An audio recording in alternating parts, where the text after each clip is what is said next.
Bueno, continuando, vamos a tratar los 4 principales trastornos hidroelectrolíticos, los más frecuentes que tenemos en nuestra práctica clínica diaria. A nivel de lo que son los trastornos del sodio, vamos a tratar lo que es la hiponatremia y la hipernatremia, y a nivel de los trastornos del potasio, la hipocalemia y la hipercalemia. La hiponatremia. La hiponatremia se va a definir como una concentración de sodio en plasma menor de 135 miliequivalentes por litro. Y sabemos que es el trastorno hidroelectrolítico más frecuente. Para empezar, como hemos mencionado, los valores normales del sodio van a estar entre 135 a 145 miliequivalentes por litro. Cuando esté inferior a este valor, estamos hablando ya de hiponatremia. Entonces, tenemos que clasificar y ver cuál va a ser la severidad de la hiponatremia, ¿no? En función de valores, vamos a tener que la hiponatremia leve, por ejemplo, va a ir en un rango de 125 a 135 miliequivalentes por litro. La hiponatremia moderada entre 115 y 125. Y la hiponatremia severa es aquella en el que el sodio está por debajo de 115. Pero no debemos olvidar que hay muchos pacientes que quizás no van a tener un valor tan bajo de sodio, sin embargo pueden ser muy sintomáticos, y en estos casos, a pesar de que el sodio no esté debajo de 115, ya estaríamos hablando de que el paciente está cursando con una hiponatremia severa. Entonces, van a haber síntomas que a nosotros nos van a ayudar a determinar, uno, la agudeza de la hiponatremia y la severidad de la hiponatremia. Recordemos que todos los pacientes que tengan una hiponatremia crónica usualmente no van a ser sintomáticos. Muchas veces sucede que tenemos pacientes que ingresan, por ejemplo, a la emergencia, los cuales tienen sodios muy bajos, ¿no? 120, 115, pero el paciente está completamente asintomático. En este caso estaríamos ante un paciente que tiene una hiponatremia crónica. Mientras que hay pacientes que pueden tener unos valores no tan bajos como explicaba anteriormente y van a venir sintomáticos. Entonces, ¿qué síntomas voy a encontrar en estos pacientes? Bueno, vamos a dividir en dos tipos de severidad, ¿no? La moderadamente severa y la severa. El paciente que tiene una alteración moderadamente severa va a venir con náuseas, va a venir confuso, puede tener cefalea. Un paciente ya con una hiponatremia severa va a tener vómitos, puede tener distrés cardiorrespiratorio, va a estar con un importante trastorno del sensorio, ¿no? Puede estar el paciente soporoso, confuso, muy somnoliento. Y algo importante que debemos recordar es todo paciente que ingresa con convulsiones. Nosotros siempre no debemos de olvidarnos de tratar las causas metabólicas, ¿no? Quiere decir, ese paciente tiene que tener un dosaje de electrolitos. Bueno, y puede incluso estar en coma el paciente, no tener una escala de Glasgow por debajo de 8.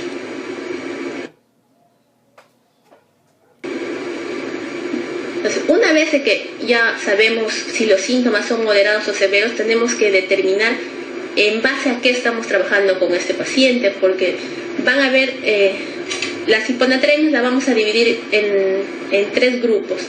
Paciente que tiene hiponatremia pero tiene una osmolaridad plasmática alta, paciente que tiene hiponatremia y tiene una osmolaridad normal, y paciente que tiene una osmolaridad baja.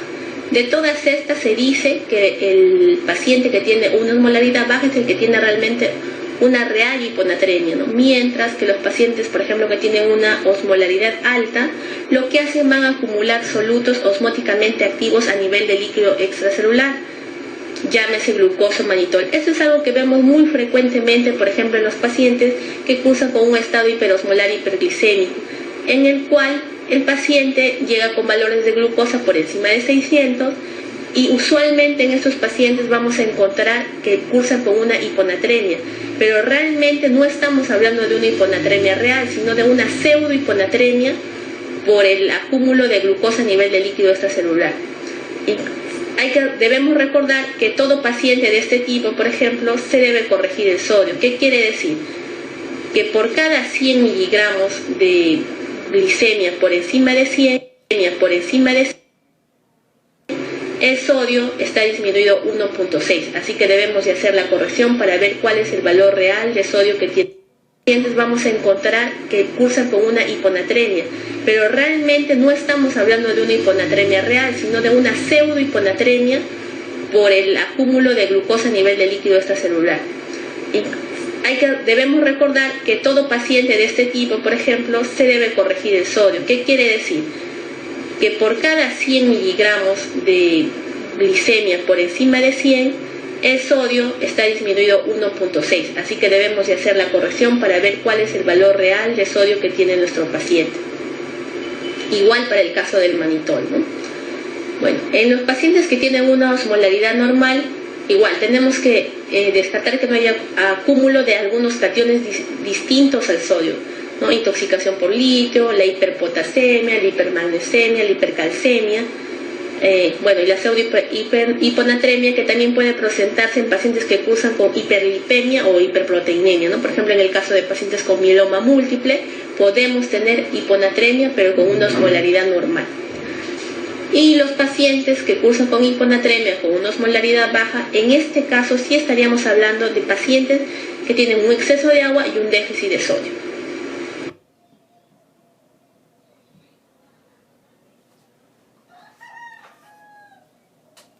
Vamos a tener 3 escenarios. Vamos a tener el paciente en el cual tiene tanto déficit de agua y de sodio, pacientes que tienen exceso de agua y pacientes que tienen exceso de agua y sodio. ¿Y por qué va a ser importante saber ante qué cuadro nos encontramos? Porque la terapia va a ser diferente en cada escenario de hiponatremia, ¿no? Así, el paciente que viene con déficit de agua y sodio usualmente es el paciente que está hipovolémico, ¿no? En el cual se ha disminuido el agua corporal total y el sodio corporal. Ahora, ahí vamos a tener también 2 escenarios: pacientes que tengan pérdidas renales y pacientes que tengan pérdidas extrarrenales. Pérdidas renales, hablemos de diuréticos, ¿no? Las tiacidas, la acidosis tubular renal, que también el paciente cursa con hiponatremia, la nefropatía pierde sal, que se ve muy frecuentemente a veces en pacientes con problemas neurocríticos, pacientes con déficit de mineralocorticoides, bicarbonaturia. Cuando uno pierde bicarbonato por la orina, también va a perder sodio por la orina, ¿no? Entonces esto va a generar que el paciente tenga una hiponatremia. Bueno, respecto a las pérdidas extrarrenales, pacientes que tengan sudor profuso, paciente que haya venido con diarrea, vómitos, pacientes que tengan un tercer espacio, ¿no? Por ejemplo, pacientes que tengan una pancreatitis severa, pacientes grandes quemados, con fístulas, van a presentar pérdidas extrarrenales. Entonces, en ese momento, idealmente a todos los pacientes debemos de medirles un sodio urinario, ¿no? Para poder determinar si la pérdida es renal o extrarrenal. Si el sodio urinario está por encima de 20, estamos hablando de que la pérdida va a ser renal, ¿no? Y si el sodio urinario está por debajo de 20, que la pérdida va a ser extrarrenal.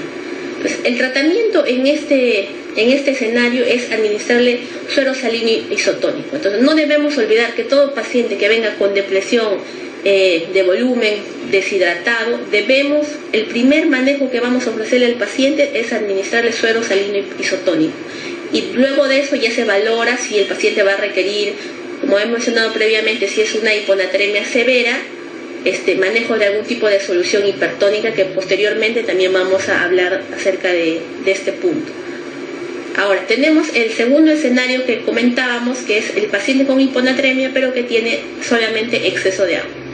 Los pacientes que están euvolémicos, que tienen agua corporal total incrementada y el sodio corporal está conservado, pero como el agua corporal está incrementada, vamos a tener una hiponatremia. ¿En qué casos vamos a tener este escenario? Pacientes con insuficiencia suprarrenal, pacientes con hipotiroidismo, que son una causa frecuente y no debemos de olvidar, pacientes con CIHAT, ¿no es cierto? Síndrome inapropiado de secreción de la hormona antidiurética, pacientes con polidipsia psicógena, pacientes que tengan algún trastorno mental y que por lo cual tengan una ingesta abundante de agua, ¿no es cierto? Algunas drogas y líquidos hipotónicos, ¿no? Que nosotros hayamos de una manera causarle, de manera iatrogénica haberle causado eso al paciente, ¿no? En este caso el sodio urinario va a estar por encima de 20.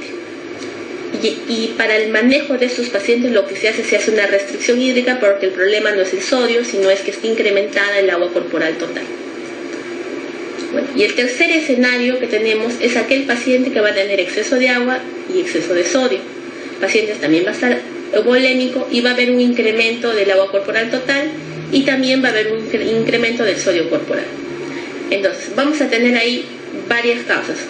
Dentro de las más frecuentes que se ven en los pacientes que ingresan, por ejemplo, por emergencia, tenemos pacientes con insuficiencia cardíaca crónica, pacientes cirróticos, en las cuales esos pacientes van a venir hiponatrémicos, ¿no? Lo que van a tener es una hiponatremia crónica. Si nosotros le midiésemos el sodio urinario a estos pacientes, este sodio urinario estaría por debajo de 20, ¿no es cierto? Ahora, si el sodio urinario está por encima de 20, estaríamos enfrentando lo que es una ira no renal, una insuficiencia renal crónica, que también los pacientes cursan con hiponatremia. Y también en este sentido hay que restringir agua y sodio al paciente, ¿no? Y con estas medidas debemos lograr que el paciente vuelva a un estado de normonatremia.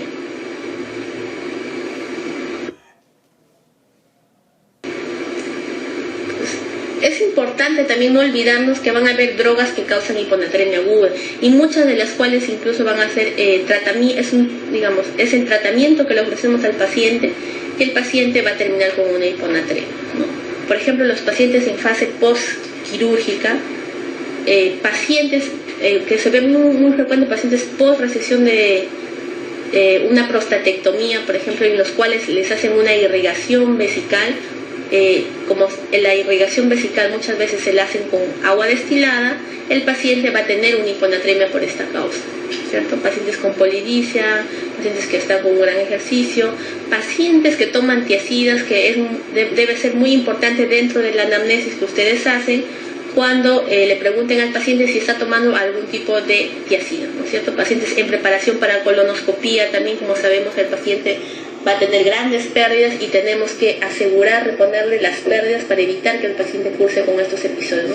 Pacientes con algún tipo de patología que necesiten terapia inmunosupresora, que estén utilizando ciclofosfamida, en ginecología los pacientes que puedan utilizar oxitocina y pacientes que recientemente, por ejemplo, hayan empezado la terapia con desmopresina, ¿no? Que también es un efecto de que el paciente va a ser hiponatremia.